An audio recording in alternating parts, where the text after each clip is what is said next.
सोलापूरमधून काँग्रेस संपते आहे का, की पुन्हा एकदा काँग्रेसचा झेंडा या शहरात उंच फडकेल? हा प्रश्न तुम्हालाही झोपेतून उठवायला पुरेसा आहे. सोलापूर शहराचा इतिहास बोलतो, इथं काँग्रेसचं गड होतं आणि तेही मुस्लिम समाजाच्या ताकदीवर. खासदार निवडणुकीत प्रणिती शिंदे यांना मुस्लिम समाजाने मजबूत साथ दिली, हे लोकांमध्ये चर्चा आहे. पण त्यानंतर काय बदललं? विधानसभा इलेक्शनमध्ये मुस्लिमांना तिकीट नाही, निर्णयात हिस्सा नाही आणि थेट मनात नाराजी, असं मुस्लिममध्ये चर्चा रंगत आहे. नाराजी इतकी की कोणी AIMI मध्ये गेलं, कोणी राष्ट्रवादीकडे वळालं, कोणी प्रहार, कोणी शिंदे फडणवीस शहांसोबत.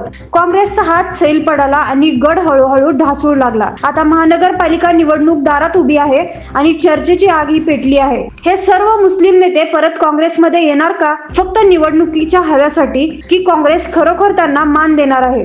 प्रश्न अजून खूप आहेत.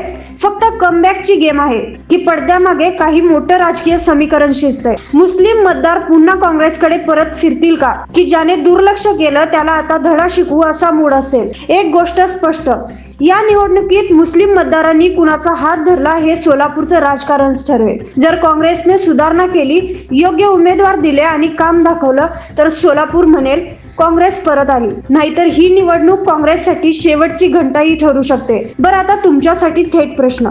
तुमच्या मते मुस्लिम समाज पुन्हा काँग्रेसला वर घेऊन येईल, की यावेळी काँग्रेसला सोलापूरमधून कायमचा बाहेरचा रस्ता दाखवायला जाईल?